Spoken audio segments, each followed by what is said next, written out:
Hello friends, आज मैं आपके सामने organic chemistry for JEE advance जिसको सिंगिस पब्लिकेशन द्वारा पब्लिश किया जाता है और जिसको के एस वर्मा सर ने लिखा है, आज मैं उसका रिव्यू करने वाला हूँ। ये वो रहा आपका पार्ट 1 बुक, ये आपका रहा पार्ट 2 बुक। तो चलिए पहले पार्ट 1 को देखते हैं। आप देख सकते हैं कितना मोटा बुक है और ये आपका लेंथ और ब्रेड्थ आप देख लीजिए। तो चलिए पहले हम इसका कंटेंट को देखते हैं। तो बेसिकली पार्ट 1 में आपको आया था जो जो 11th में टॉपिक है। तो चलिए कंटेंट को देखते हैं। तो पहला चैप्टर आपको आ जाता है classification nomenclature of organic compound. Second आपका आ जाता है purification of organic compound and qualitative and quantitative analysis. Then third में आपको आ जाता है आइसोमेरिज्म। देन फोर्थ में आपका आ जाता है जनरल ऑर्गेनिक केमिस्ट्री। और नेक्स्ट आपका आता है ऑर्गेनिक रिएक्शन मैकेनिज्म। उन्होंने ऑर्गेनिक रिएक्शन मैकेनिज्म को सेपरेट चैप्टर दिया है जो कि बहुत इंपॉर्टेंट है। नेक्स्ट आपका आता है alkanes and cycloalkanes. Then आपका आता है alkenes and alkadienes. Then alkynes. हर एक चैप्टर को उन्होंने बहुत ही पार्ट वाइज को बहुत अच्छे से समझाया गया है। नेक्स्ट आपका इसमें एनवायरमेंटल केमिस्ट्री भी दिया गया है, जैसे एक दो क्वेश्चन तो आता ही है। आपका आता है solutions in appendix part 1, 2 and 3। तो चलिए हम लोग फर्स्ट देख लेते हैं तो चैप्टर को। चलिए फर्स्ट हम लोग देख लेते हैं जनरल ऑर्गेनिक केमिस्ट्री को, जो कि आपका सबसे इम्पोर्टेंट चैप्टर है जनरल ऑर्गेनिक केमिस्ट्री।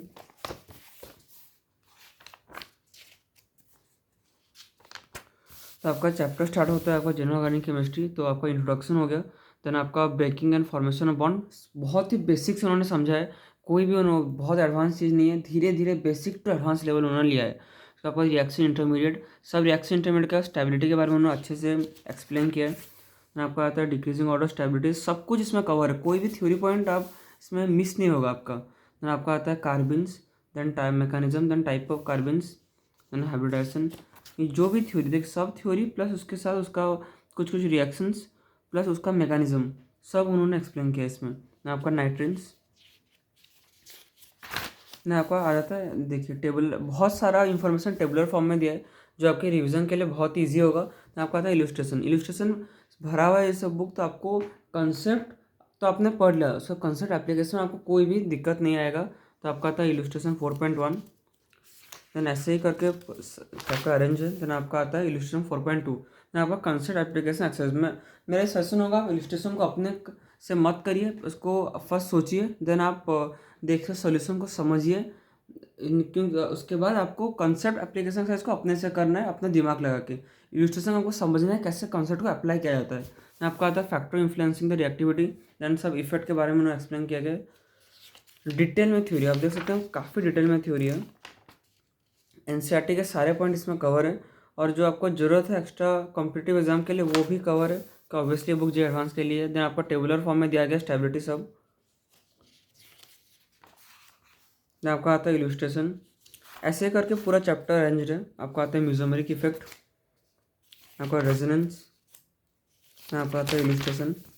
ऐसे करके आप देख सकते हैं पूरा चैप्टर अरेंज्ड है।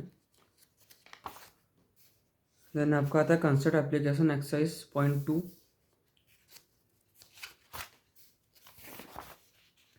हर एक एक्स्ट्रा इन्फॉर्मेशन इसमें दिया ना। Concept application exercise 4.4। तो जैसे जीओसी सबसे इंपॉर्टेंट चैप्टर है, उसमें आपको मिल जाता है टोटल 17 इलस्ट्रेशन। हर एक इलस्ट्रेशन में बहुत सारे बिट है।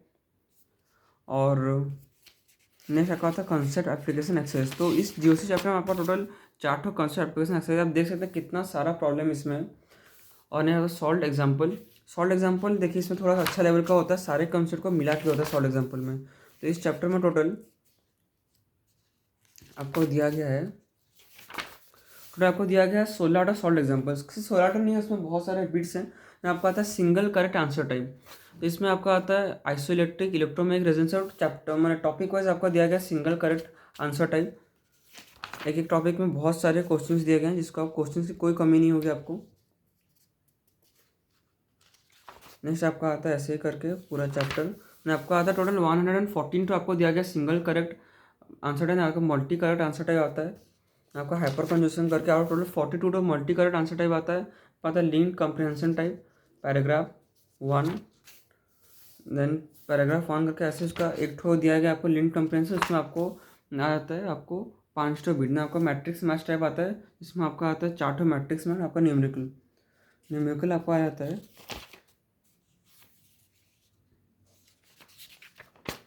आपका टोटल आ जाता है, टोटल आपका आ जाता है 19 ठो न्यूमेरिकल आ जाता है। आपका आर्काइव, आर्काइव्स में आपका जो जेई मेन और एडवांस का जो पास्ट ईयर क्वेश्चन है वो आपका कवर होता है, कि आपको अलग से कोई बुक खरीदने की जरूरत नहीं। तो चलिए हम लोग देखते हैं पार्ट 2 बुक में उसका।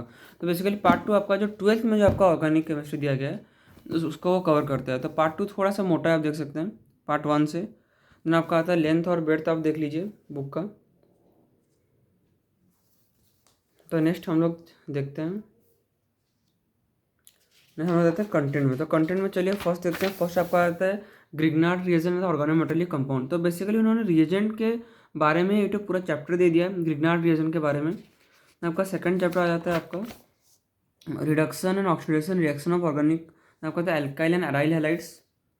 देन आपका था अल्कोहल फिनॉल एंड ईथर, जिसका आपका एनसीईआरटी में अरेंज है उसी, लेकिन उसका बहुत ही डिटेल में है। आता है aliphatic aromatic aldehyde and ketone. Then आपका आता है carboxylic acid and their derivative. Then आपका आता है organic compounds and functional group containing nitrogen. आपका आता है सिंथेटिक एंड नेचुरल पॉलीमर्स। आपका आता है बायोमोलिक्यूल्स। देन आपका बायोमोलिक्यूल्स। देन आपका आता है सॉल्यूशंस अपेंडिक्स 1, 2 एंड 3 सॉल्यूशंस आ जाता है। तो ऐसे ही करके आप पूरा अरेंज है। लास्ट में तो आपको पता ही है, मैंने पहले ही बोला था, आपको पूरे डिटेल में सॉल्यूशन मिलता है। ऐसे नहीं है कि आपको जस्ट एक का आंसर ये होगा, ऐसे नहीं। पूरा डिटेल में मैकेनिज्म के साथ देख सकते हैं, आपको पूरा डिटेल में मैकेनिज्म के साथ आपका सॉल्यूशन मिलता है। कोई भी सुपरफिशियल सॉल्यूशन नहीं है। बीट भी लिखा है इसमें, आपको डिटेल में सॉल्यूशन भी लिखा है। पूरा डिटेल में आपको सॉल्यूशन के साथ आंसर मिलता है, पूरा प्रॉपर एक्सप्लेनेशन के साथ। आपको आता है अपेंडिक्स। अपेंडिक्स आपको मैंने मेरे प्रीवियस वीडियो में दिखाया ही था। तो इसमें आपको आ जाता है जो भी आपके जो पास्ट ईयर क्वेश्चंस हैं, मतलब कि हर एक चैप्टर के बाद तो दिया ही है, अब रिसेंट ईयर के पास्ट ईयर क्वेश्चन भी इसमें दिए हैं।